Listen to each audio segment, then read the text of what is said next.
And it's your fault. It's your fault that I have a Corgi wine stopper on. You know, the worst part about it is that my wife and I had just had a discussion about budgeting, right? Because it's like, oh, let's stick to the budget because we have surprises for the kids that we want to do and we're trying to save up for it. Yeah. And I'm like, she's gonna see the Corgi wine stopper and be like, "What the hell are you doing, man? I thought we just had a discussion about this." And I'm gonna tell her, and it is. You know, go ahead. It's just enough money that it does feel like a bad purchase. It's $7 for a little piece of rubber that looks like a Corgi that you stick in the top of a bottle of wine. What are you going to tell her? I'm gonna tell her it's your fault, and so she'll come after you. That's all I'm gonna do is I'm just gonna send her after you. That's how I get out of all the trouble that I'm always in. Is I just blame it on other people. I never take responsibility for my own actions, and I feel honestly that's the smartest way to do it. Anyway, this is the Waste of Talent with Josh Beard. I was on last week. We didn't have a normal show because I decided to do my final I don't know if you saw this, Seth, but I did my final fantasy football draft of the season, and I let all of the viewers choose my team. And they screwed me over, which I figured they probably would. I held out hope that they wouldn't screw me over, but they did. So I got Seth Payne on with me tonight. Obviously, you guys can see him. He's way cooler than I am, and you guys know who he is. Seth, I really, really appreciate you joining me. I've been wanting to ask you for a while, but I was kind of afraid because for some reason you're still like this mythical figure that scares me a little bit. Well, and then it's partly that, and I just did the podcast, like Paul's podcast with him, and he said you have to do the Seth impersonation. And ever since the first time I did the Seth impersonation, people force me to do it, and I'm just afraid to do it. You're afraid to do it in front of me, or afraid to do it? Just afraid to do it in general, just in case you find out about it and then hunt me down. No, I like the Seth impression. I was pleasantly, when you find out somebody's going to kind of roast you, and you're like, okay, I got to be sure it look like I'm enjoying this, and I don't want to look like I'm insecure.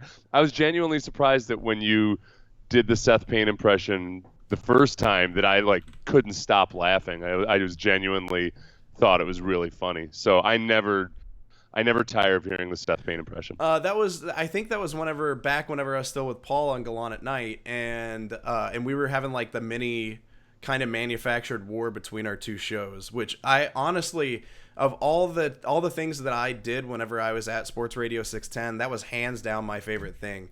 And it was fun because we were all creative with it. We went back and forth. And then I show up in my military uniform to sign a treaty, and I had no plans whatsoever for what that treaty would look like, and I just wanted to replace you. That was my whole thing. Paul had no idea. It's just like, I just want to replace Seth on the show for one day. It was a freaking nightmare. But yeah, I appreciate you coming on. We got a lot of cool stuff to dive into. We're going to talk about sex robots and other things, obviously, but I would be remiss if we did not start with the Texans' Week 1 loss to the New Orleans Saints. And I was listening to you guys this morning, and I was kind of listening to some of the things that have gone on the last couple of days.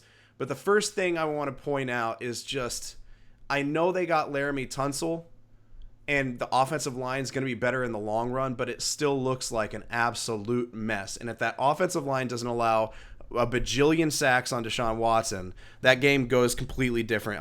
There are defensive issues. There are other issues. The defense obviously doesn't need to give up 20-plus points in the second half, but what were your thoughts in that game? Did that game change your perception of this team this year, or is it still kind of in line with where you were at before?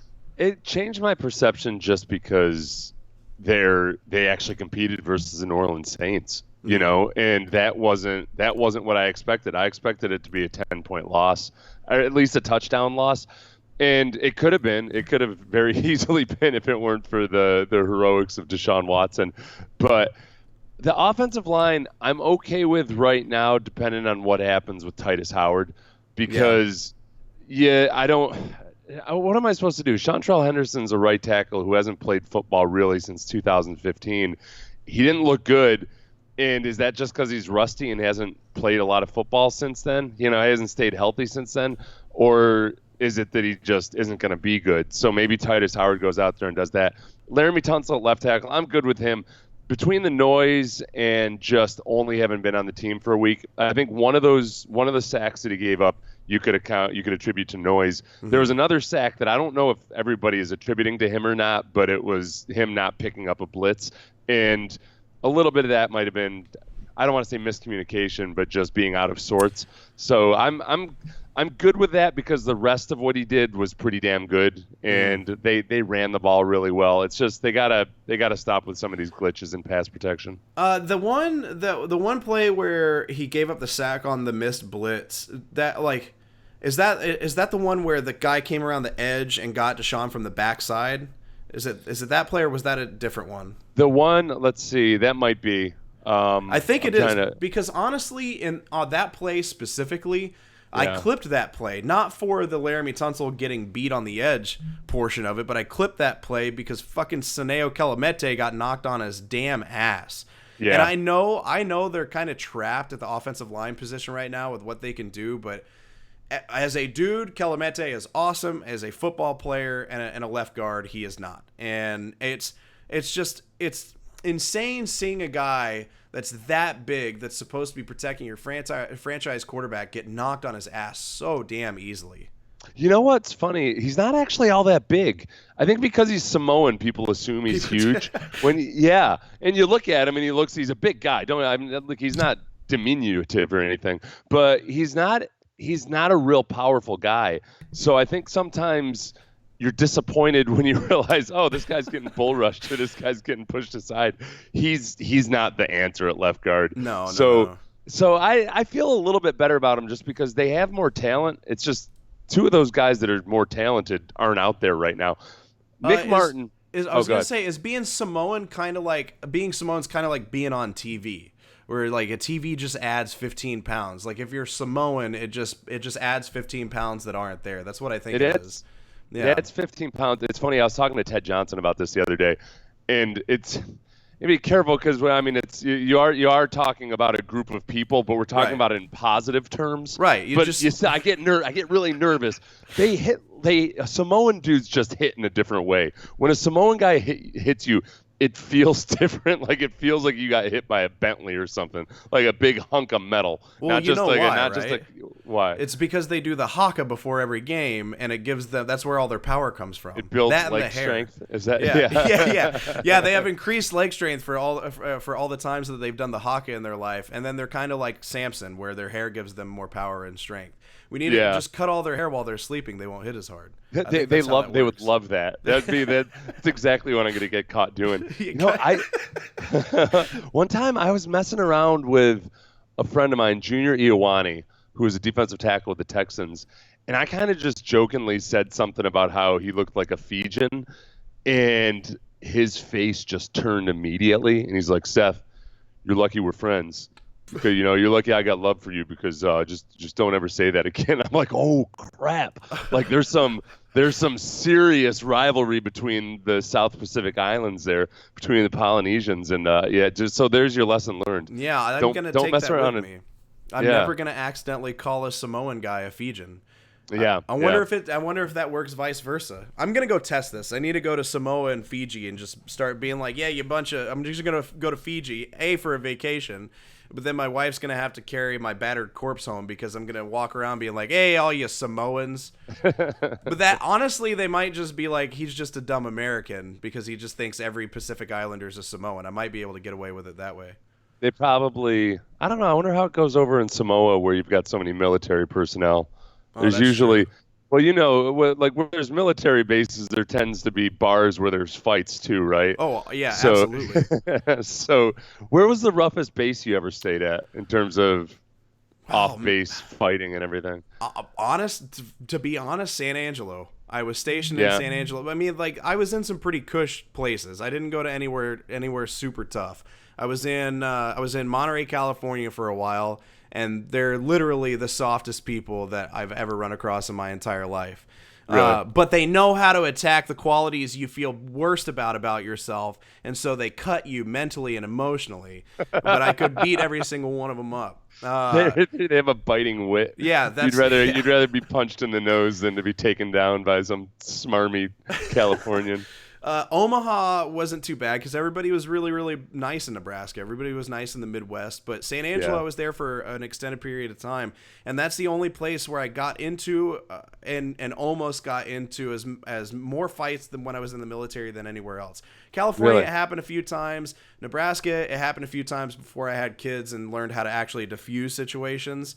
But San Angelo, I had one guy walk up to me one time. His cousin was trying to take my friend's wife home, and my friend was somewhere else. She was with us, and we were drinking at a bar, and she was super drunk, and the dude was trying to take her home, and we're like, that's absolutely not happening. And so we started talking shit to him, and his cousin walks up and doesn't say a damn word. His cousin walks up and makes fists out of his hands and puts his hands together.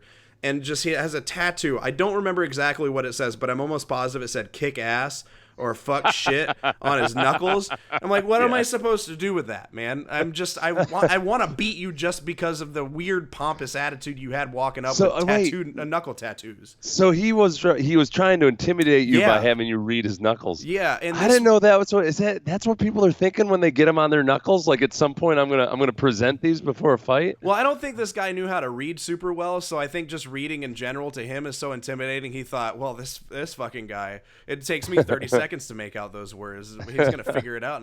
But the worst part is this is like the height of my fitness level of my entire life, and so I was lifting every day. I was taking 16 different supplements, diuretics. I was taking anabolic compounds and protein and creatine.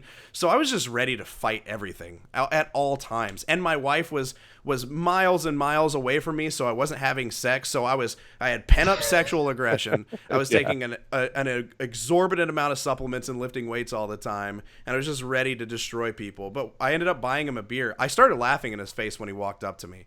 And then that kind of calmed him down, and so the whole thing was de-escalated. One of the only times in my life during that time period that a fight was de-escalated, just because I couldn't help but laugh. It was the most ridiculous way to approach anybody I've ever experienced in my entire life.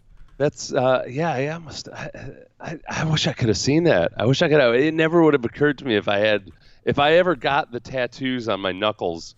I would think that part of it was like, I'd hope I was a badass enough that I wasn't ever going to have somebody try to read them before I fought them. Well, I'd want to, I mean, it's a dumb idea, but I'd want to punch them so hard that the tattoos were imprinted on their face and like some of the ink came off. Like that would be a better option than trying to intimidate. But now I don't get people trying to intimidate me that way. I just have the most passive aggressive experiences of my life. Like that's what it's like being a dad and living in the suburbs. It's just nothing but passive aggressive behavior. Right? Like I went to Starbucks the other day and I ordered.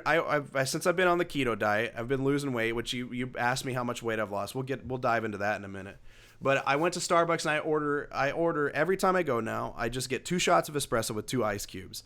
And the first question the chick asked me is, you want a cup full of ice with 2 shots of espresso? I'm like, no.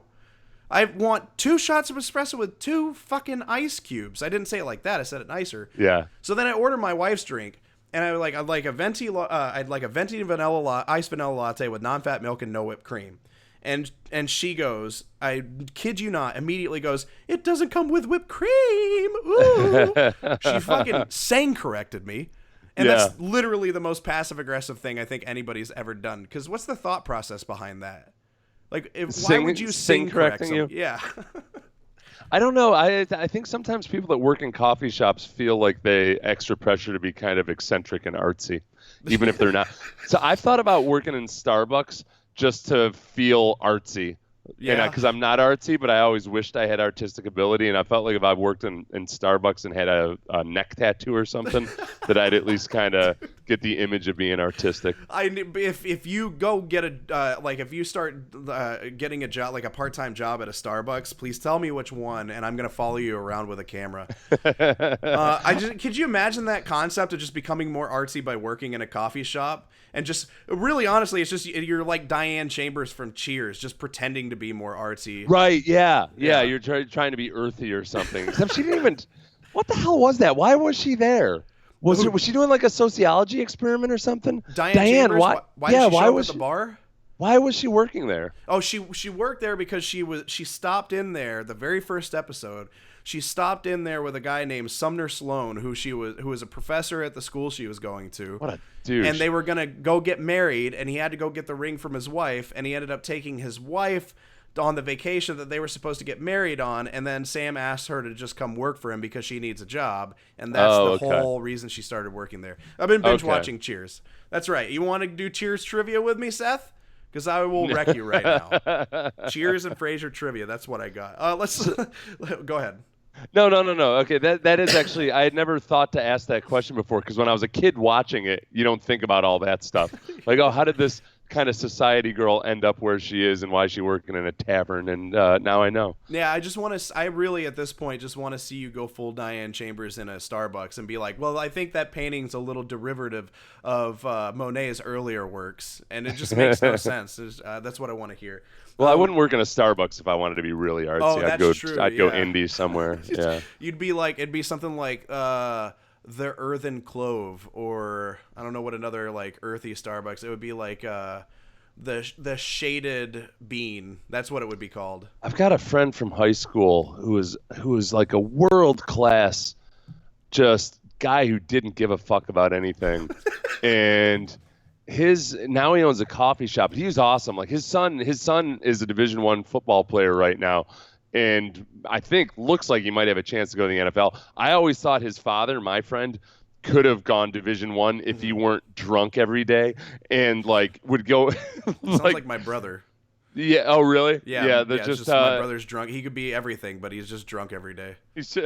But he got himself together. He married like his high school sweetheart. They're still married and together. He married the girl that he was with when he was 16, who was like 23 years old in a smoke show when we're all juniors in high school. So this kid's a god to us because he knew how to buy beer and everything. So, but now he owns a coffee shop, and I think it's called Starry Night, something Vincent Van Gogh or something. Yeah, that's like yeah. And he's got long hair, like in a ponytail. He kind of has an artsy vibe without having any actual art ability, which I think is what attracted his girlfriend to him initially. Yeah, all of his shorts are made of hemp. Like that's Oh yeah, definitely the legalized guy. The hemp to non-hemp ratio of his clothing is it's really high. It's like 75 to 25%, mostly hemp. Let's dive into the Texans a little bit more, because I have like sorry about that. No. I am all about tangents. I don't give a shit anymore. I talk about what I want to talk about when I want to talk about. So that means when you're on with me, you can say and talk about whatever you want to talk about. The other thing I want to say about this, like, and from the changing perspective of the team, I do feel like this is changing my perspective of what I thought the Texans were going to be going into the season, because I really thought they're going to go into New Orleans. It's the freaking Saints. They're going to lose by at least 2 touchdowns. I really, really thought that. Now, the defense doesn't look great. The secondary didn't look great, but again, it's the Saints. It's Drew Brees. He's got weapons, and he's going to, even if he doesn't have the best weapons, he's going to turn what he does have into weapons. And so I can't fault them completely, but I'll be damned if that offense didn't look incredible. I love the way both Carlos Hyde and Duke Johnson looked. DeAndre Hopkins stopped dropping balls and actually started catching them and looked like DeAndre Hopkins again. But the way that offense, and the way, really honestly, Deshaun Watson was moving the ball around, I love seeing it. And so that's to me, that's what's changing my perspective, is I really do think that the team is going to be better offensively. Even if the offensive line isn't quite where we'd like it to be, I think it's better than it was last year, just with the addition of Laramie Tunsil, and he's going to continue to get better in this offense. So my perspective has changed a little bit. Not a lot, a little bit, but I would say this, like, it's a silver linings type of thing for me, right? Where, like, I'm finding the silver linings in a loss, and I try not to do that, but it's my always optimistic leaning like attitude kind of just it just does that. So if they do a reboot though of Silver Lining Playbook, which I don't know that they need to, but if they did and they want to do a reboot of Silver Lining Playbook about the Texans, I really think that there should just be an audio track of Bill O'Brien's "Not My Job" clip while he's running around Houston wearing trash bags. So like he's just trying to work it all out. Yeah, he's just trying to work it all out. He's trying to get better. He's trying to improve. Like, he's had his issues in the past. He's still going to have some issues, but but it's getting better, and that's my silver lining is. Obviously, there were still clock management issues. Obviously, there were still some play calling issues here and there. But overall, he is improving. The team is better. And me thinking they're going to go 6-10 and lose the AFC South. I legitimately think that they might have a chance at the AFC South now. Now, it helps that Andrew Luck retired and Nick Foles got hurt, and we've got a freaking East Texas independent contractor leading the Jacksonville Jaguars now. But the Titans kind of scare me a little bit after watching the way they played. I really do think that Titans defense looks really, really good, and they added some talent in the offseason. And Mike Vrabel's kind of – the way I've tried to explain it to people is every coach that goes through the Patriots system tries to act like Bill Belichick, but from like a personality perspective. Like they try to control the message. They try to kind of be shut off. They don't really say much about anything that's going on, which is completely fine. But what Mike Vrabel's done is he's still himself and he has his own personality, but it's almost like he's taken all of the lessons coaching-wise and on the field and scheme-wise from Bill Belichick and been like, I'm not going to be Bill Belichick the person. I'm going to be Bill Belichick the coach. And he's found a way to get cheap, talented guys to put on his defense that just work really well together and in the positions that they're working. And I think this Titans defense might end up being to me, I think it's going to be top 10. It might end up being top 5. I think they did some really impressive things versus the Browns. It wasn't just a matter of Baker Mayfield trying to be too aggressive or some of those other things. It was that they're going to have a really good defense. And those guys are young too. They're locked up for a while. So they're going to be potentially competitive just because they're going to have a good defense for a while. If they can find a quarterback, obviously, that's a big thing. I think that Vrabel, you have to remember, started off his playing career in Pittsburgh playing for Cowher. So he took some notes while he was there. And guys I've talked to said that Vrabel always, you could tell, wanted to be a coach and was kind of taking notes and was figuring it out. Then he goes and has all that success in New England. So he's going to take notes from Belichick. Yeah. Then he goes to Ohio State, too, and he's going to take notes from there. I think both Urban Meyer and Bill Belichick are not, and Bill Cowher, actually. Cowher's one of those coaches that I think has a reputation of being cooler than he actually is. Like his players didn't love him as much as you think they do. So I think with all those guys, Vrabel's a much different guy than them. And as a player, maybe more so as a player than as a coach, you recognize, wow, this is what Belichick or this is what Cowher are like, but this is how the guys talk about them. Yeah. and I think that Vrabel's gonna be his own guy. And I think he, like as a former player, it's harder to fall for some of the BS and some of the crap that coaches do. So I think he's almost going to take the best of Belichick and then not have all the BS or some of the whatever, almost just the antisocial part of Bill Belichick. But as far as the Texans go, I think the things I saw from that game that I really liked were that they were attacking every area on the field. They were attacking deep. They were attacking shallow. Early on in the game, Deshaun was getting rid of the ball quickly, on time. He wasn't always accurate with it, and sometimes it was because he was under pressure. But these are the things that I saw that were improvements over last year. Deshaun at times getting rid of the ball quickly when he needed to get rid of the ball quickly. 2, screens that actually worked. Like, how many times have you seen the Texans in the past throw the ball to a running back or a wide receiver on a quick screen? Oh my God. And there will be 3 offensive linemen blocking nobody out there with 3 guys tackling the back. They actually ran those well and executed them well.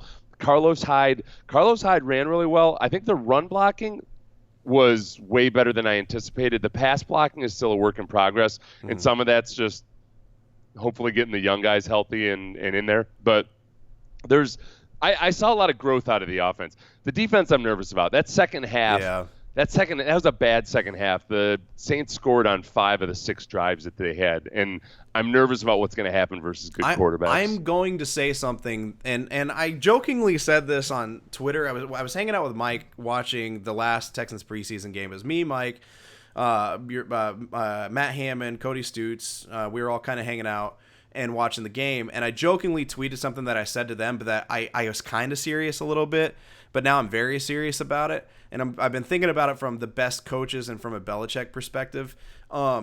Belichick would have traded J.J. Watt in the offseason. He would have gotten the 16 sacks out of him. He would have traded him away. He would have gotten draft picks, and he would have kept Jadeveon Clowney.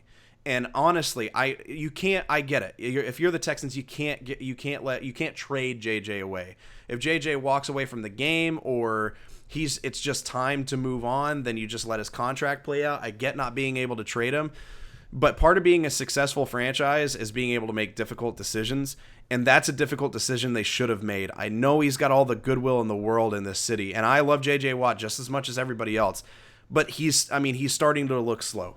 Like, he looks, and I know it's the Saints and they have a good offensive line, but he looked slow. And it's hard watching Jadeveon Clowney do what he did against Seattle and then watch J.J. Watt not even wind up on the box score. That part, when you say it that way and when you watch J.J. rush off the edge, I think it's something that we've seen the last couple of years, including, last year he had 16 sacks.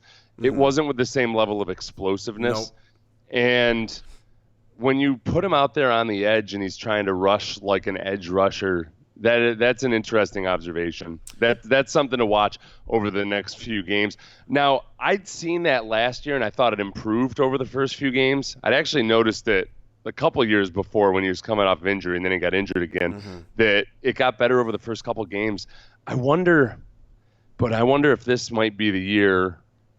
It'd be strange for him to just regress over the course of one healthy offseason. I want to watch him for a couple more games. And part of it might be that they ran a lot of three-man pass rushes, and some of that just fatigues you. You get double teamed and you're driving, then you go inside and your legs are dead. Not that that's an excuse, but I want to give it a couple games before I start to say, okay, physiologically he's different. Yeah, I do too, and that's usually what I try to do. It's just my gut reaction or my gut instinct is telling me that they held on to him and J.J. Watt stayed one offseason too long, and people are making the excuses, which that's completely fine. The Saints are a good team. They do have a good offensive line, but a few years ago, it didn't matter what offensive line it was. It didn't matter what team it was. And they traded Jadeveon Clowney away for a multitude of reasons, but one of those reasons was you're banking on J.J. Watt being able to be a dominant premier pass rusher. And from what I saw in the first game, he just isn't that anymore. He needs more help. Now, it helped that Whitney Merciless looked really, really good, and so that made me happy. But it was hard, and maybe that's all it is. Maybe it's just confirmation bias from watching Jadeveon Clowney with the Seahawks on Sunday, and people saying, oh, he only had a sack and a tackle for a loss, and he only disrupted a whole bunch of other plays.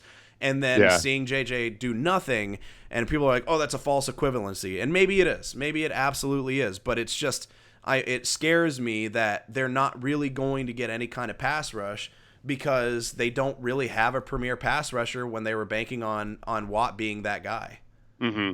And he was going against Ryan Ramczyk a lot, who had a really good game. So you see how that plays out. Does he turn into, is he one of the offensive tackles in the league? I think the other thing might be, and this is where they might have to start almost, it's funny, as he got older, they moved him more outside, and as he had more injuries, they moved him more outside and became like a 4-3 defensive end a lot, almost. I wonder if they got to start moving him back inside more, where he rushes a defensive tackle and do that, which is a little tougher on the body. But if you can do that in passing situations, he might have more success doing that, because that's where his strength, your physical strength, you don't lose your strength as much as you lose your speed. His physical strength can still be a big asset in there. Yeah, somebody actually just said that. We'll get to some of the comments real fast, because somebody's like, is this live? Do you see my chats? Yeah, we see your chats. Somebody says sex robots even run from Josh. Don't worry, we'll get there, people. Just calm down. Why Citizen says free Lonnie Johnson, and whereas Lorenzo says JJ's going to bounce back. Somebody else said move JJ inside. Tony said move JJ inside and have him whip some guards. So yeah, maybe that's what they need to do, is just have him move inside more. With Aaron, I don't want to talk about Aaron Colvin because everybody's talked about it ad nauseum, so that's not really something that I want to super dive into. But Aaron Colvin, or not Aaron Colvin, it's Lonnie Johnson. Is this his time to actually come out here and start making some plays and making some moves? I think they're going to do it in spells. I think they're going to try to figure out how to get him in there and get him some sniffs maybe. You don't want to put him in slot, and they they signed Philip Gaines today, Rice product, Right. who I think probably gets a lot of work in the slot or inside at least this week. And maybe they put Lonnie Johnson outside and move Roby inside at times. Maybe Lonnie Johnson comes in for Jonathan Joseph at times. I think we'll start seeing some. It's just like that week one, it's so frustrating to me. I understand. I guess a lot of Texans fans are excited that the Texans finally they made an aggressive move. They got rid of Aaron Colvin a year after signing him, and that was a Brian Gaines sign. I appreciate that, and I like that they did that. I don't like that we're in a pattern of the first week of the regular season being the time that Bill O'Brien realizes, oh, this guy's good, this guy's not good. Oh, maybe we'll change quarterbacks. We spent the whole offseason with Tom Savage, but now I decided that it's Deshaun Watson. I'm just fatigued from all that. Yeah. So I never thought I didn't think about it that way. I mean, we like everybody wants to think about like at the micro level his clock management is bad, but like maybe Bill O'Brien needs to go through some kind of like time management course. Just figuring out like when he needs to do. I want to know what he does on a daily basis. Like I want to know if he's like running late for non-football shit all the time because he can't prioritize when things need to be done. But they need to be done. These personnel decisions need to be made done week 2 or week 3 of training camp. It's an argument for more preseason snaps for one. Yeah. Because what I said this morning, or I've said this a bunch actually, but it's a pattern where he treats the first regular season game like it's preseason game number 3, where, oh, yeah, you know what? Okay, we finally decided who our quarterback's going to be. We finally decided that Aaron Colvin isn't that good. And I feel a little goofy because I've been trying to take the patient route and say, look, the team knows more about Aaron Colvin than we do. I don't feel comfortable with him out there, but they're willing to give him another chance, and so be it. Then he goes out there and he lets up reception like almost every single time he's targeted. But how many receptions did he allow? Was it 8 receptions? I want to say it was 8 on 11 or 12 targets or something. Yeah. That's good percentage if you're a basketball if you're playing basketball and trying to make shots. That's a pretty good shooting percentage. And that's where, but I'll credit them with, okay, they realize they have a problem. They got to get rid of that problem. Yeah. They got to aggressively try to address it. The last play of the game, I'm going to do 2 things here. One, I'll criticize Romeo Crennel for being too conservative within the game. Yes. He ran 3-man rushes 16 times. Usually I'm the guy, like Meltzer would tell you, I'm usually the guy defending a 3-man rush if it's used judiciously and if you balance it out with blitzes. It's got to be a situation where you're saying, oh, hey, here's a 3-man rush one time. Oh, and then in the next play, we're sending 6. We're just going to keep the quarterback completely out of sorts to where he doesn't understand what's going on. They didn't do any of that. They just dropped 8 guys into coverage all the time. And then on the last drive, played conservatively again. The very last play, if you look at the top of the screen, if you watch it again, the 2 cornerbacks at the top of the screen are up on the line. They both play bump and run on that. They're playing aggressive. Jonathan Joseph's at the bottom of the screen, but he's playing with his butt to the sideline. He's gonna force everything inside, and Jonathan knows where Drew Brees is trying to throw it. So Jonathan, when you watch the play, really has a good relationship to the receiver and could have made a play on the ball. When it was in the air, you can actually tell that Jonathan Joseph was close enough to his guy to make a play if it had come to him.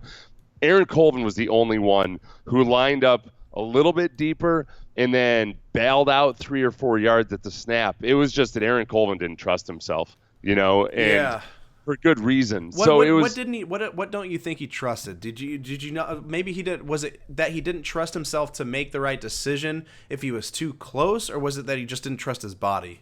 I don't think he trusts his body. And he was really humble about it. That's why I feel bad for him. Yeah. Every time he was asked about it, his performance last year, everything else, he was really humble about it and honest about how he didn't produce the way he should have produced. So I don't know if it was his ankle or something else, but maybe his body's just not working right, which is a scary place to be because he's not an old player, Right. Yeah. I honestly hope somebody picks him up because I do think he deserves a little bit more time. Maybe the Jaguars decide to give him another chance and pick him up. A couple more NFL things before we get to the super serious and important things that I want to talk about. Like, you know what? We've already talked about it, sex robots. But I had a few surprises in week 1, things that really blew me away. I didn't see the Browns getting absolutely shit stomped and turned into the Titans bitch. if they lose, they lose. That's fine. But I just didn't see them like essentially laying down. And I think you said it best earlier, where the Titans kind of just dominated them defensively. And it doesn't help that they can't keep a left tackle on the field. So that surprised me. But the two things that I think surprised me the most, Lamar Jackson and his accuracy more than anything, and then the Cowboys under Kellen Moore. So we'll start with Lamar Jackson real fast. Is Lamar Jackson elite?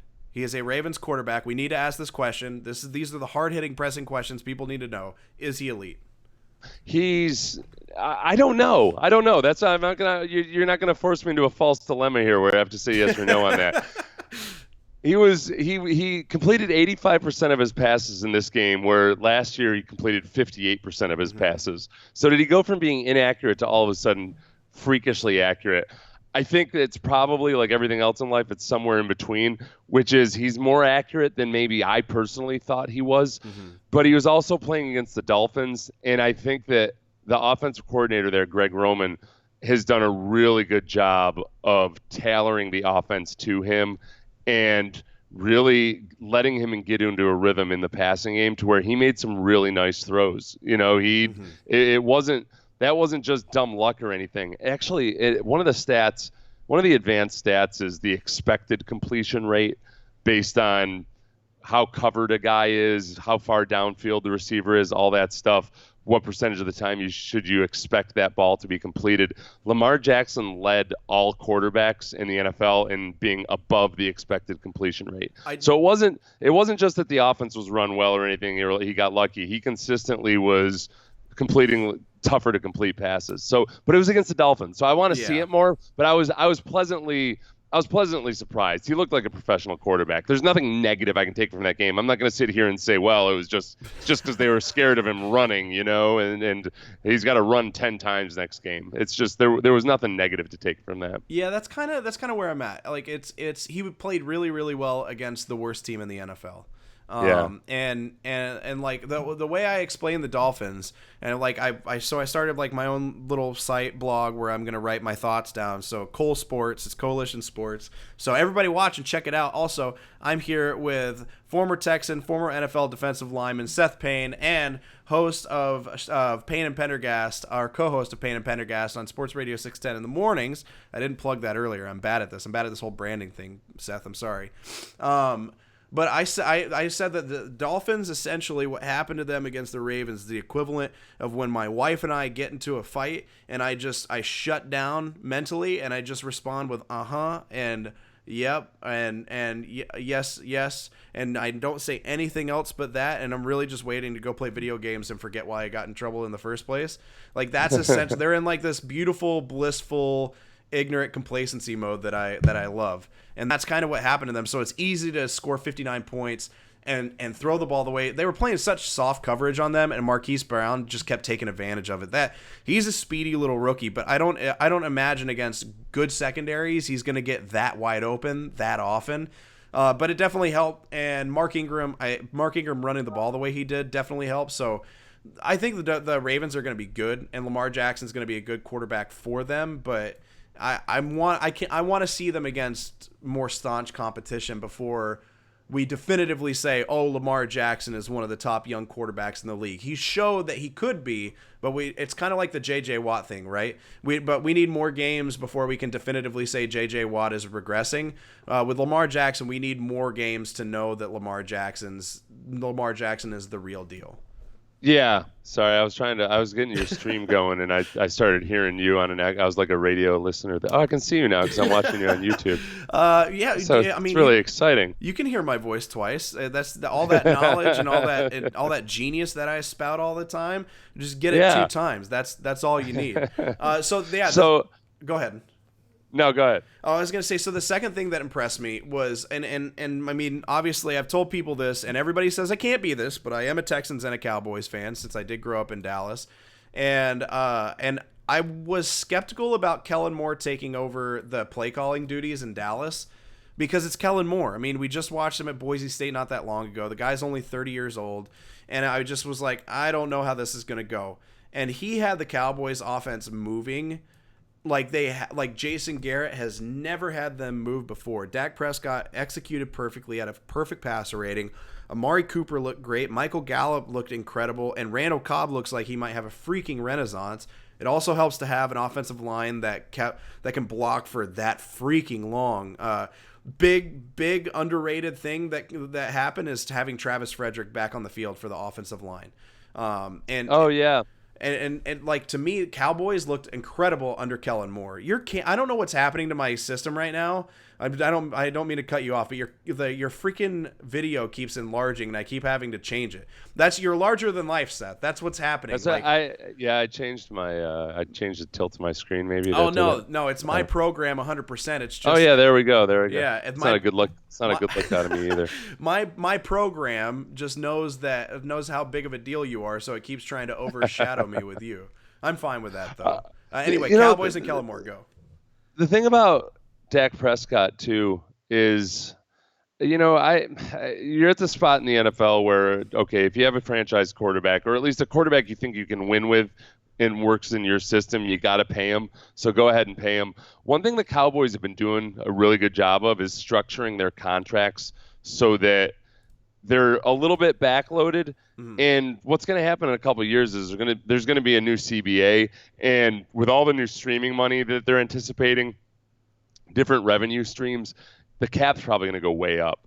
So Jerry Jones is being aggressive spending right now, locking a lot of these guys up and structuring the deals in a way that's not going to hurt them now, and they can probably handle it later. That's a little bit, so that takes care of Dak. I think Dak's going to get paid.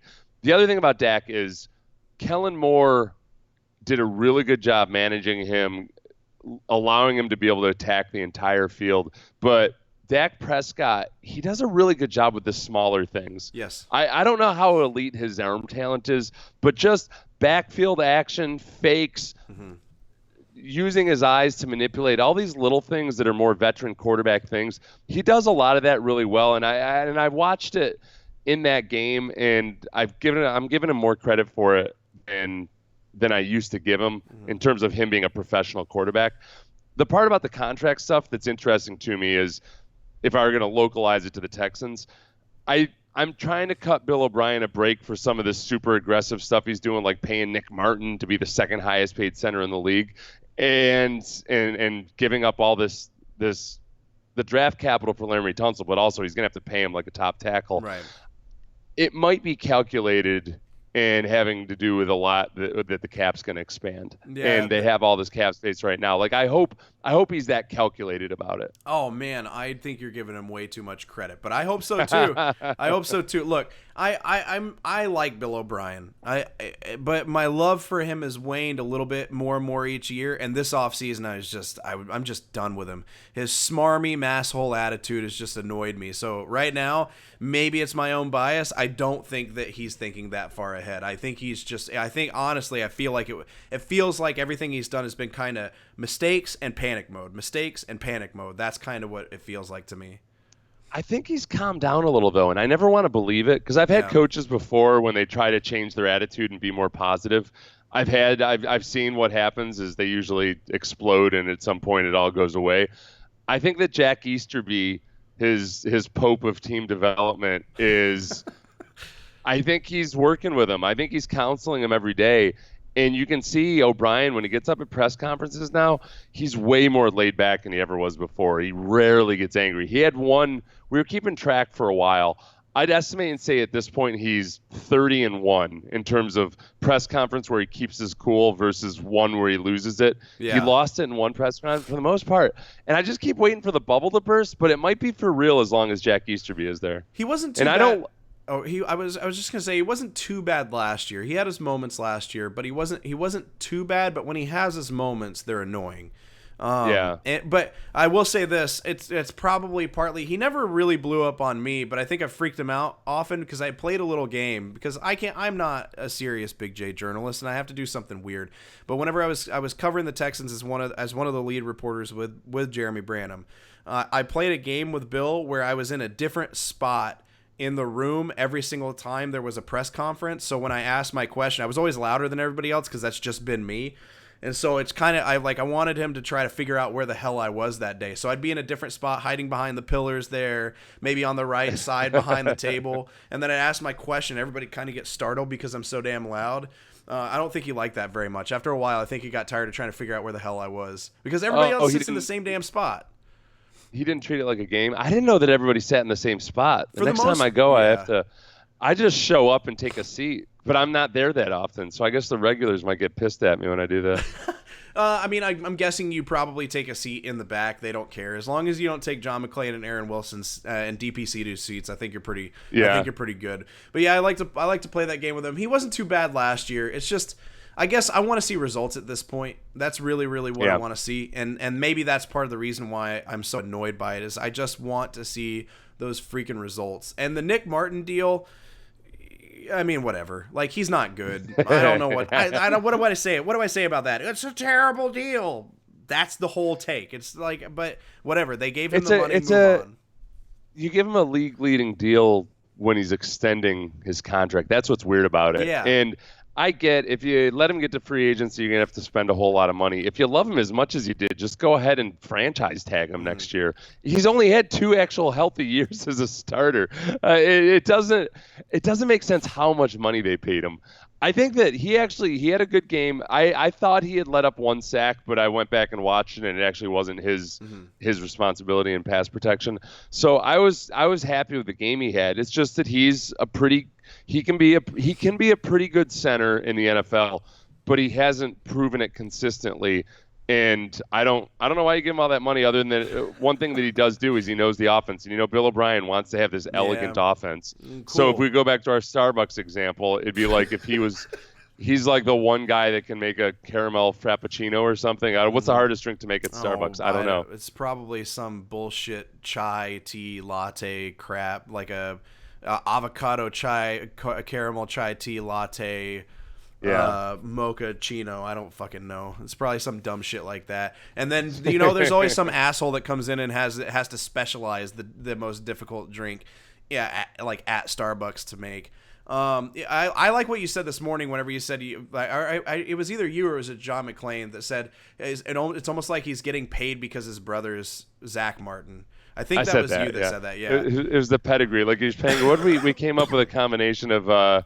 Genetics and potential or something. Genential. Oh, I love that. He's in, or let's just call it what it is. Bill O'Brien's into eugenics now. Yeah. He's trying to breed offensive linemen. He's going to have.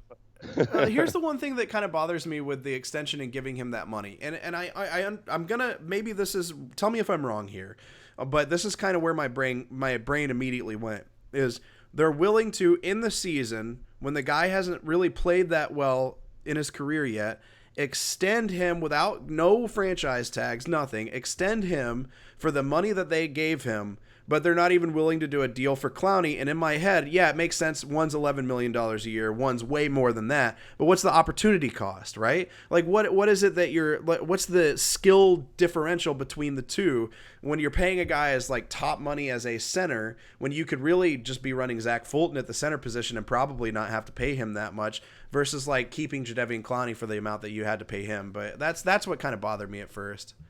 Right. And then it comes into the whole culture stuff and what are you trying to reward? And I think I think Bill O'Brien just has a big old hard one about Nick Martin's work ethic and all that stuff, which is good. It's good to have that stuff. It's really good to have that stuff. You should that should be rewarded, but a lot of times it should be rewarded, especially when you're also a really good player. Like if you're a really hard worker and you're a pretty good player, then reward him with a workman-like contract, with a blue-collar contract. Don't reward him with a league-leading contract. That's the part I don't. Now I'm imagining Bill O'Brien sitting in the back of, like, sitting at practice going, oh my God, look how hard he's running that drill. Gonna identify the mic. I'll show him my mic. Oh my God, look at that blitz pickup. Oh God. Okay, that's getting creepy. Okay, well, I'm gonna let you go because I know you have work in the morning, early. We can do this. I do have work. I know you wanted to get to the sex robot. I gotta get to the sex robot, and it's not for me. Seth, Yeah. it's for the For the viewers. people. The people have been asking about the sex robot. Well, no, and it's perfect because I've been watching Westworld. Oh, Because that's have a whole you? different level. Yeah, that's and I almost feel like Westworld, it's not even a real sex robot. Well, the question came from I watched Bill Burr's new stand-up special on Netflix, and he goes into like he's afraid robots are going to destroy humanity, but not in the way everybody thinks. They're going to come out with sex robots, and all the guys are going to start having sex with all the female robots, so all the women aren't going to have any guys. So they're going to have guy robots made, and they're going to have sex with guy robots, and we're not going to be able to procreate except for all the hipsters who won't have sex with robots. But then we're going to create a hipster army that's going to go to war ironically against the robots, immediately die and lose, and then the human race is going to be wiped off the face of the earth, which is a pretty ingenious robot plan. But if they did come out with a sex robot, would you, which I know there was that place in Houston that was supposed to open up not that long ago where it's like a sex doll shop where you could have gone and paid to have sex with dolls. But it was a rental, wasn't it? Yeah. That was the part. It's like the least part that I definitely wouldn't get with the rental. I don't think. I'd rent a lot of stuff. But there are some things that I just don't feel like you should be renting. Like, don't rent underwear or don't rent condoms. Or like you wouldn't like rent that. a fleshlight. Yeah, don't rent a fleshlight. Like, But that so why would I rent a sex robot? Other than you'd have to really assure me the cleanliness of everything. I don't even then, man. Like that's like top of the list of things that I won't ever rent is a sex doll or sex robot. Because even then, like even if we clean it out every single night with hot soapy water, I'm just like, no, that's disgusting. How much would you have to be paid to be the person that cleaned out the sex dolls or the sex robots? It had six figures would do it. They probably find some sick volunteers, so I don't think they have to pay anybody. Okay, so if you had the chance to have sex with a robot. Would you have if it was sex like with a robot? If it was a really, really good one, I would. If it was if it was something where you're like, oh, that's almost human, yeah, I would. Have you seen those real dolls, which I think is what they wanted to use? Have you ever seen those before? Yeah, I've seen that. That almost feels like for necrophiliacs. I wouldn't. No. Well, no, I mean like a robot that looked like that though. Like it moves and it's like, "Hello, Seth, you're so funny." And then and you're like, "Okay."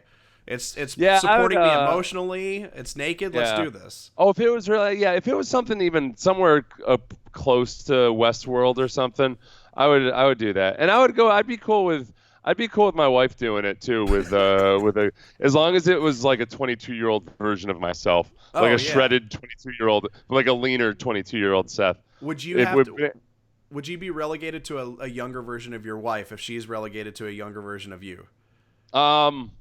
I don't know. The boy that now you're hitting me with the whole double standard, aren't you now?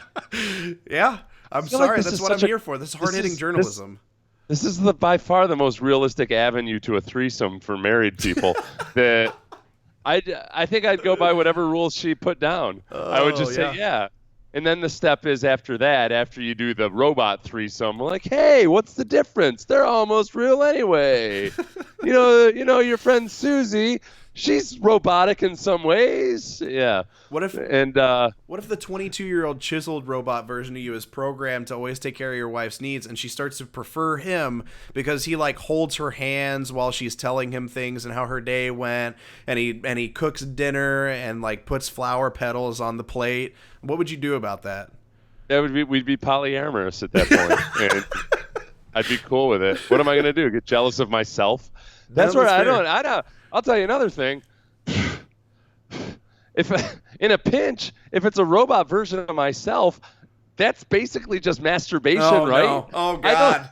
I don't. What? It's me. So this was fun. This is a waste of time. Like oh shit. No, I would. I'd be pretty cool with that. I think my wife would be. I would program The problem is, it is going to be better at sex than you. It's going to be way better at sex than you. That's why I'm fine with it. Like, I really feel like he would, if I had the same thing, he would take care of all of my wife's emotional needs. He could do all the things I didn't want to do. And if I wanted a little bit of extra video game time or just wanted to binge watch some documentaries on Netflix, I say, hey, go to town. Go ahead, go upstairs, do your thing, man. It's Yeah. better. It's got to be Yeah. better than the shower head. Probably shouldn't have said that. I'm gonna get in trouble for that. I hope she's not watching right now. Fuck. Oh no, this is live too. I can't edit that out. Moving on. Hey, okay. So since you brought it here, right before we end this, and you brought it here, this is your own fault, and I can literally turn the stream off if you refuse to ask this question. But Okay. really hot tranny, the hottest you've ever seen, or Whoopi Goldberg. Stop it. I'm just saying. I'm just saying. I can close my eyes. How old does Whoopi Goldberg look like these days? Oof, She's got to be older, obviously. Is she on The View still or no? Is she? I think she's in the new Predator movie coming out. I'm pretty sure. I'm gonna end it. I'm gonna end it there. Just end it. That was wrong. Okay. I was happy to come on. Thank you. Yeah, thank you so much for coming on, Seth. Seth Payne, former NFL defensive lineman. Most of you guys know exactly who he is. And he I'm my co-hosts. sex robot. Yeah, he's gonna go buy a sex That's what I'm robot gonna do. tomorrow. I'm gonna do like the porn stars when they do their whatever they do with the molded stuff. I'm gonna have a sex robot. You can listen to him on Sports Radio 610 in the mornings with Sean Pendergast on Payne and Pendergast. I appreciate you coming on. Next time I won't ask you if you'd have sex with a tranny if you come on again. I swear to God. I swear to God I won't ask that question.